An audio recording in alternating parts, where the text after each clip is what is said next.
ఓం నమ శివాయ. అందరికీ నమస్కారం అండి. ఈరోజు ఈ వీడియో ద్వారా కుంభరాశి వారి యొక్క జాతక ఫలితాల గురించి తెలుసుకుందాం. వీరి యొక్క జీవితానికి సంబంధించినటువంటి ప్రధానమైనటువంటి అంశాలు ఏమిటి, అదేవిధంగా 2025 సంవత్సరం డిసెంబర్ నెల 1వ తేదీ సోమవారం యొక్క జాతక ఫలితాలు ఈ యొక్క రాశి వారికి ఏ విధంగా ఉండబోతున్నాయి. రేపటి రోజున మీ యొక్క దిన ఫలితాల ప్రకారం ఉదయం 10 గంటల లోపు 3 శుభవార్తలు అయితే మీరు వినబోతున్నారండి. అదేవిధంగా రేపటితో మీ బంధం ముగిసినట్లే. అయితే 3 శుభవార్తలు ఏంటి, ఆ యొక్క బంధం ఏ విధంగా మీకు దూరం కాబోతుంది, మీకు కలగబోయేటువంటి శుభ అశుభ పరిణామాలు అనేవి మీ యొక్క జీవితంలో రేపటి రోజున ఏ విధంగా ఉండబోతున్నాయి. ప్రతి ఒక్కరి జీవితంలో సమస్యలు అనేవి సర్వసాధారణం కదండి. సమస్యలతో బాధపడుతూ ఎక్కడెక్కడో జ్యోతిష్యం చెప్పించుకొని నిరాశ చెందినటువంటి వ్యక్తులు అయితే చాలామంది ఉండుంటారు కదా. అటువంటి వారి అందరికీ కూడా శ్రీ దుర్గా మాత వారి దివ్య ఆశీస్సులతో జ్యోతిష్యం చెప్పబడండి. గురువుగారు బాలాజీరాజు గారు, మనం ఎక్కడ ఉన్నా, మనకి ఎటువంటి సమస్యల్లో ఉన్నా, అది ఏ విధమైనటువంటి సమస్య అయినా కావచ్చండి. కుటుంబము, వ్యాపారము, కోర్టు, విదేశీ ప్రయాణం, రాజకీయం, ఆరోగ్యం, సంతానం, ఆర్థికపరమైనటువంటి సమస్యలు, ప్రేమ సమస్యలు, పెళ్లి సమస్యలు మొదలగు ఎటువంటి సమస్యలకైనా కానీ గురువుగారి దగ్గర అయితే మంచి పరిష్కార మార్గము అయితే లభిస్తుందండి. మనమైతే గురువుగారిని ఒక చిన్న ఫోన్ కాల్ ద్వారానే కాంటాక్ట్ అవ్వచ్చండి. గురువుగారి కాంటాక్ట్ నెంబర్ వచ్చేసి 9515871931. చాలా నమ్మకమైనటువంటి గురువుగారండి. ఒక్కసారి ప్రయత్నించి చూడండి. ఖచ్చితంగా మీకున్నటువంటి సమస్యల చిక్కుల నుండి అయితే బయటపడగలుగుతారు.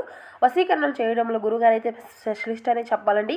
మీకున్నటువంటి సమస్యలకు 100% శాస్త్రమైనటువంటి పరిష్కార మార్గాన్ని పూజల రూపంలో, పరిహార రూపంలో మీకు తెలియపరిచి మీకున్నటువంటి సమస్యల చిక్కుల నుండి ఒక మంచి పరిష్కార మార్గాన్ని తెలుపగలుగుతారు. ఒక్కసారి ప్రయత్నించి చూడండి. చాలా నమ్మకమైనటువంటి గురువుగారు. ఇక ముఖ్యంగా వివరాలకు వస్తే కనుక కుంభరాశి అనేది రాశిచక్రంలోని 11వ రాశి. ధనిష్ట నక్షత్రం 2, 3, 4 పాదాలు, శ్రావణ నక్షత్రం 1, 2, 3, 4 పాదాలు, పూర్వభద్ర నక్షత్రం 1, 2, 3 పాదాల్లో జన్మించినటువంటి వ్యక్తులు ఈ యొక్క కుంభరాశి పరిధిలోకి వస్తారు. ఈ యొక్క కుంభరాశి వారికి అధిపతి శని భగవానుడు. ఇక వీరిలో మంచి గుణాలు అయితే బోల్డ్ ఉన్నాయనే చెప్పుకోవాలండి. వీరికి ఎంతైతే కోపం అనేది ఉంటుందో అంతకన్నా ప్రేమ అనేది ఉంటుంది. వీరు చాలా అందంగా ఉంటారు. అందమైనటువంటి మనసును కలిగి ఉంటారు. అందరితో ప్రేమగా మాట్లాడుతారు. అబద్ధాలను అసలు మాట్లాడరు. ఏది ఏమైనా సరే ఉన్నది ఉన్నట్లుగా మాట్లాడుతారు అండి. దానివల్ల వీరికి శత్రువులు అనేవారు అధికంగా ఉంటారు అని చెప్పాలి. కొంతమంది వీరి నుండి దూరం అయిపోయారు కూడా. ఇప్పటి వరకు ఎన్నో కష్టాలను, బాధలను అనుభవిస్తూ వచ్చారు. ఏ పని చేసినా ఎన్నో నష్టాలను ఎదుర్కొంటూ వచ్చారు. జీవితంలో డబ్బును బాగా సంపాదించాలి అని అనుకుంటూ ఉంటారు. దానికోసం వీరు ఎంతో కష్టపడుతూ ఉంటారండి.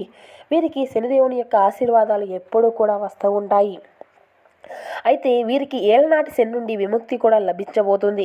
ఏ పని చేసినా మంచి లాభాలను గడించుకోగలుగుతారు. ఎటువంటి ఆటంకాలు అనేవి జరగవండి. డబ్బు పరంగా బాగా కలిసి వస్తుంది. ఇంట్లో డబ్బు పెరుగుతుంది. అప్పుల బాధల నుండి విముక్తి లభిస్తుంది. మంచి శుభవార్తలను అయితే మీరు వినబోతున్నారండి. కుటుంబంలో ఉన్నటువంటి సమస్యలు అన్నీ కూడా తొలగిపోతున్నాయి. ఆర్థిక పరంగా బాగా కలిసి వస్తుంది. ఇంట్లో సంపదలు పెరుగుతాయి. ఆగిపోయినటువంటి పనులు అన్నీ కూడా పూర్తిగా అవుతాయి. జీవితంలో కొన్ని మార్పులు అయితే జరగబోతున్నాయండి. అయితే ఈ యొక్క రాశి వారికి తెలివితేటలు, ధైర్యం కూడా అధికంగానే ఉంటుంది అని చెప్పాలి. ఏ పని చేసినా చాలా తెలివిగా చేస్తారు. తొందరపడి ఎటువంటి నిర్ణయాలు కూడా తీసుకోబోరండి. అయినా ఏదన్నా పని చేయాలన్నా కూడా బాగా ఆలోచించిన తర్వాత ఏ నిర్ణయాన్ని కూడా వీరు ఎంచుకోగలుగుతారు. నా అనుకున్నటువంటి వారి కోసం ఏదైనా చేస్తారు. వారికి ఏ సమస్య వచ్చినా కూడా వీరు తోడుగా ఉంటారు. వీరు ఎవరిని కూడా మోసము అనేది చేయరు. కానీ కొంతమంది అయితే వారి యొక్క మాటలతో నమ్మించి మోసపోతూ ఉంటారు. ఇక అయినా వీరికి మంచి జీవితం అనేది ఉంటుందండి. ఇక వీరికైతే రేపటి రోజున కాలం అనేది కలిసి రాబోతుంది. వీరి జీవితంలో ఉన్నటువంటి కష్టాలు, బాధలు అన్నీ కూడా తొలగిపోబోతున్నాయి. ఏ పని చేసినా ఊహించినటువంటి ధనలాభాలు అయితే కలుగుతాయండి.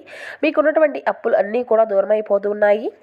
ఇక అనుకున్నటువంటి పనులు అన్నీ కూడా సజావుగా పూర్తి అవుతాయి. అదృష్టము అనేది మీకు అనుకూలంగా ఉంటుంది. మీ యొక్క ఆదాయం అనేది అధికంగా పెరుగుతుంది. ఇక మీ యొక్క కష్టానికి తగినటువంటి ప్రతిఫలాన్ని అయితే రేపటి రోజున ఖచ్చితంగా చూడగలుగుతారండి. అదేవిధంగా రేపటి రోజున ఒక దైవానుగ్రహం కూడా వీరిపైన అధికంగా ఉండబోతుంది. దానివల్ల మీకు కాలము అనేది కలిసి రాబోతుంది. చేసే ప్రతి పనిలో ఖచ్చితంగా విజయాన్ని అయితే వరించుకోగలుగుతారు. మీ యొక్క జీవితంలో ఉన్నటువంటి ఇబ్బందులు అన్నీ కూడా తొలగిపోబోతున్నాయి. మీకు మనశ్శాంతి అనేది లభిస్తుంది. పట్టినటువంటి దరిద్రము మొత్తము కూడా వీడిపోతుంది. మీ అనుకున్నట్లుగానే మీ యొక్క జీవితము అనేది ఉండబోతుందండి. మరి మీకు కలిసి వచ్చేటువంటి ఆ యొక్క దైవం ఎవరో తెలిస్తే మీకైతే ఖచ్చితంగా ఆశ్చర్యపోతారు. విద్యార్థులకు మంచి పేరు ప్రతిష్టలను కలిగించుకోగలుగుతారు. మంచి స్థాయికి అయితే మీరు ఖచ్చితంగా చేరుకుంటారు అని చెప్పాలి. ఇక మీ యొక్క జీవితంలో ఇక ఎవరైతే వ్యాపారస్తులు కలిగి ఉన్నటువంటి వ్యక్తులు ఉన్నారో ఈ యొక్క రాశికి సంబంధించినటువంటి వారు వీరికి ఎటువంటి ఇబ్బందులు అనేవి కలగవండి. ఉద్యోగస్తులకు మంచి ప్రమోషన్లు వచ్చేటువంటి అవకాశం అయితే కనిపిస్తుంది. జీతాలు పెరుగుతాయి. ఎవరైతే ఉద్యోగం కోసం ఎదురు చూస్తూ ఉన్నారో వారికి త్వరలోనే ఉద్యోగం అయితే లభిస్తుంది. ఇక ఈ యొక్క రాశి వారికి టెన్షన్ అనేది అధికంగా ఉంటుందండి. ప్రతిదానికి కూడా టెన్షన్ పడుతూ ఉంటారు. జీవితంలో ఏం జరిగినా కూడా చాలా బాధపడుతూ ఉంటారు. వీరిది చాలా జాలి గుణం అని చెప్పాలి. ఇక ప్రతిదానికి కూడా అంటే వీరు అధికంగా భయపడిపోతూ ఉంటారు. ప్రతి ఒక్కరికి కూడా చాలా సహాయాన్ని అందించడానికే వీరు ముందుంటారు. వీరు నమ్మినటువంటి వారికి ఎప్పుడూ కూడా తోడుగా ఉంటారు అని చెప్పాలి. వీరు ఎక్కువగా ఎంజాయ్మెంట్ చేయడానికి ఇష్టపడుతూ ఉంటారండి. కానీ వీరి యొక్క పరిస్థితులు వీరికి అయితే అనుకూలంగా ఉండవు. కుటుంబం యొక్క బరువు బాధ్యతలు కూడా వీరికి అధికంగానే ఉంటాయి. దానివల్ల ఎంతో ఎంతో అంటే ఎంతో నష్టపోతూ ఉంటారు. కొన్ని కోల్పోయారు కూడాను. ఇక ఎప్పుడూ కూడా భవిష్యత్తు గురించి ఆలోచిస్తూ ఉంటారు. డబ్బును బాగా సంపాదించాలి అని, కుటుంబంలో ఉన్నటువంటి వారిని సంతోషంగా చూసుకోవాలి అని అనుకుంటూ ఉంటారు. అయినా వీరికి ఇప్పటి నుండి మంచి రోజులు రాబోతున్నాయండి. ఇక రేపటి రోజున వీరి యొక్క జీవితము అంతా కూడా పూర్తిగా మారిపోబోతుంది. ఈ రోజున మీ యొక్క జీవితంలో ఒక దైవానుగ్రహం వీరిపైన అధికంగా ఉండబోతుందండి. ఆ యొక్క దైవం సాక్షాత్తు విష్ణుమూర్తి. రేపటి రోజున విష్ణుమూర్తి యొక్క అనుగ్రహం మీ పైన అధికంగా ఉంటుందండి. దానివల్ల అక్కడ అదృష్టము అనేది మీకు కలిసి రాబోతుంది. పట్టిందల్లా బంగారమే అవుతుంది. ఇప్పటి వరకు మీకు తగిలినటువంటి ప్రమాదాల నుండి మిమ్మల్ని కాపాడుకుంటూ వచ్చాడు. కాబట్టి రేపు రోజున సోమవారం కాబట్టి మీ ఇంటిని అంతా కూడా శుభ్రం చేసుకొని విష్ణుమూర్తికి అయితే పూజ చేయండి. విష్ణుమూర్తికి తెలుపు రంగు పువ్వులు అంటే చాలా ఇష్టం కాబట్టి తెలుపు రంగు పువ్వులతో పూజ అనేది చేయండి. దానివల్ల విష్ణుదేవునికి అనుగ్రహం అనేది మీకు పూర్తిగా లభిస్తుంది. ఇక మీ యొక్క జీవితంలో తిరుగు అనేది ఉండదు. ఇక అనుకున్నటువంటి కోరికలు అన్నీ కూడా చక్కగా నెరవేరుతాయి. ఇంట్లో అష్టైశ్వర్యాలు కలుగుతాయి. జీవితంలో ఎన్నో అద్భుతాలు అయితే జరగబోతున్నాయండి. మంచి శుభవార్తలు వింటారు. అక్కడ ధనలాభం కలుగుతుంది. మీ ఇంట్లో డబ్బుకు ఎటువంటి లోటు అనేది ఉండదు. అనారోగ్య సమస్యలు అన్నీ కూడా తొలగిపోయి ఆరోగ్యం అంతా కూడా బాగుంటుందండి. కుటుంబంలో అందరూ కూడా సంతోషంగా ఉంటారు. మరి రేపటి రోజున విష్ణుదేవుని యొక్క ఆశీర్వాదాలు మీ పైన అయితే అధికంగా ఉంటాయండి. దానివల్ల మిమ్మల్ని అయితే ఎవరూ కూడా ఏమీ చేయలేరు. మీకున్నటువంటి శత్రువులు పూర్తిగా తొలగిపోతారు. ఇక రేపటి రోజున తులసి చెట్టు దగ్గర మీరైతే దీపం వెలిగించి 5 ప్రదక్షిణాలు చేయండి. తులసి సాక్షాత్తు లక్ష్మీదేవి స్వరూపంగా భావిస్తాం కదండి. దానివల్ల లక్ష్మీదేవి యొక్క అనుగ్రహం అనేది లభిస్తుంది. అలాగే రేపటి రోజున తులసి ఆకులను బీరువాలో కూడా కొన్ని పెట్టుకోండి. దానివల్ల ఇంట్లో ఉన్నటువంటి చెడు ప్రభావాలు మొత్తము కూడా తొలగిపోతాయి. మీ ఇంటికి పట్టినటువంటి దరిద్రము మొత్తము కూడా దూరం అయిపోతుంది.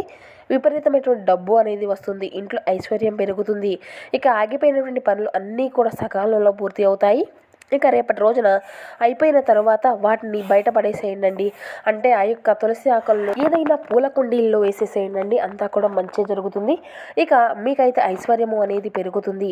ఇక మీరైతే అంటే బయట వారి మాటలు నమ్మి ఏ పని కూడా చేయకండి. దానివల్ల మీకు నష్టం జరిగేటువంటి అవకాశం అయితే కనిపిస్తుంది. కాబట్టి ఏది చెయ్యాలి అనిపిస్తే అదే చేయండి. దానివల్ల మంచి లాభాలు అయితే వస్తాయి. ఇక రేపటి రోజున సంతానం లేనటువంటి వారికి సంతానం కలిగేటువంటి సూచనలు అయితే అతి త్వరలోనే కనిపిస్తున్నాయి. ఇక ఎవరైతే పెళ్లి కోసం ఎదురు చూస్తున్నారో దానికి సంబంధించినటువంటి ఒక మంచి శుభవార్తను కూడా మీ చెవిని వేసుకోగలుగుతారు. ఈ 2 శుభవార్తలు అయితే ఖచ్చితంగా నెరవేరుతాయండి. ఇక రేపటి రోజున కొన్ని ప్రయాణాలు చేయడం అనేది జరుగుతుందండి. కాబట్టి కొన్ని ప్రయాణాలు చేసేటువంటి విషయాల్లో తగినటువంటి జాగ్రత్తలు మీకు అవసరమండి.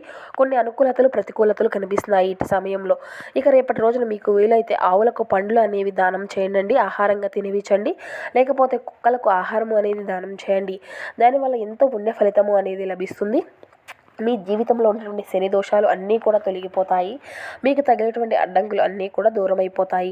ఆగిపోయినటువంటి డబ్బు అనేది వస్తుంది. మీ యొక్క జీవితంలో డబ్బుకి ఎటువంటి లోటు అనేది ఉండదు. రాబోయే రోజుల్లో ధనలాభాలు కలుగుతాయి. ఇక రేపటి రోజున ఎవరితో కూడా అస్సలు గొడవలు పడకండి. దానివల్ల మీకే నష్టం జరిగేటువంటి అవకాశం అయితే ఉంటుంది. అలాగే మీ యొక్క సంపాదన విషయాల్లో బయట వారికి అయితే అస్సలు తెలపకండి. దానివల్ల మీ పైన కుళ్ళు అనేది ఎక్కువగా ఏర్పడుతుంది. ఇక మీరు మంచిగా బ్రతికితే అసలు ఓర్వలేరండి. కాబట్టి జాగ్రత్తగా ఉండండి. ముఖ్యంగా ఏ అండ్ ఎస్ అనేటువంటి అక్షరాలు పేరున్నటువంటి వారితో కొంచెం జాగ్రత్తగా ఉండండి. వారి వల్ల మీ జీవితంలో కొన్ని సమస్యలు వచ్చేటువంటి అవకాశం అయితే కనిపిస్తుంది. మీకు వచ్చేటువంటి అదృష్టము అనేది రాకుండా పోతుంది. కాబట్టి వీరిద్దరితో జాగ్రత్తగా ఉండండి. ఇక మీరు ఏదైనా కొత్త పనులు మెదపడాలనుకుంటే శుక్రవారము లేదంటే ఆదివారం మొదలు పెట్టుకోండి. దానివల్ల ఎటువంటి చెడు అనేది జరగదు. మీకు అంతా కూడా మంచి లాభాలే కలుగుతాయి. ఇక ఎటువంటి ఆటంకాలు కూడా జరగవు. ఇక మీరు ఈ 2 రోజులు నలుపు రంగు బట్టలను అయితే అస్సలు వేసుకోకండి. ఒకవేళ వేసుకోవాలి అనుకుంటే వేరే రోజుల్లో వేసుకోండి. దానివల్ల ఎటువంటి సమస్యలు కూడా మీకు రావు. ఆకుపచ్చ, పసుపు, నీలం, వైట్, గులాబీ ఇవి మీకు కలిసి వచ్చే అదృష్టపు రంగులు. 3, 7, 9 ఇవి మీకు కలిసి వచ్చేటువంటి అదృష్టపు సంఖ్యలుగా కనబరుస్తున్నాయి. ఇక మీకైతే రేపటి రోజున శుభ ఫలితమైనటువంటి ఫలితాలు అయితే ఖచ్చితంగా చూస్తాయండి. గురుబలం అనేది మీకు అధికంగా ఉంటుంది. ఇక ప్రారంభమయ్యేటువంటి పనుల్లో దైవబలం కూడా అనుకూలిస్తుంది. ఆర్థికంగా మంచి ఫలితాలు అయితే ఉన్నాయండి. శని ధ్యానం మీకు ఎంతో శుభప్రదము అనే చెప్పాలి. మీ యొక్క కీలక విషయాల్లో అనుకూలతమైనటువంటి ఫలితాలను అయితే ఖచ్చితంగా సాధించుకోగలుగుతారు. ఆర్థికంగా మంచి ఫలితాలు అయితే ఉంటాయండి. మనోబలం తగ్గకుండా చూసుకోవాలి. ఇబ్బందులు కలిగించేటువంటి వారు పక్కనే ఉంటారు. తోటి వారిని కలుపుకొని పోతే మేలైనటువంటి ఫలితాలే వస్తాయి. ఈశ్వరుని యొక్క ఆరాధన శ్రేయస్సుని ఇస్తుంది. ఇక మీకైతే మీకు ప్రారంభించినటువంటి పనులు అన్నీ కూడా సజావుగా పూర్తి అవుతాయి. గతంలో పూర్తి కానటువంటి పనులు ఇప్పుడు అయితే పూర్తి చేసుకోగలుగుతారు. వ్యాపారంలో తీసుకునేటువంటి నిర్ణయాల వల్ల అంతా కూడా మంచి జరుగుతుందండి. శ్రీ లక్ష్మి ఆరాధన ఆర్థికంగా మరీ కూడా అంటే పరిపూర్ణమైనటువంటి స్పష్టతను మీకు ప్రదర్శిస్తుంది. ఇక అయితే మీరైతే మీ యొక్క జీవితంలో తోటి వారిని కలుపుకొని పోవాలండి. ఖచ్చితంగా ఇదొకటి మాత్రం గుర్తుంచుకొని ప్రతి ఒక్కరూ కూడా చేయవలసి ఉంటుంది. సో చూసారు కదండి, ఈ వీడియో మీకు నచ్చితే ఒక చిన్న లైక్ చేసి సపోర్ట్ చేయడం మాత్రం అసలు మర్చిపోకండి. Thank you for watching.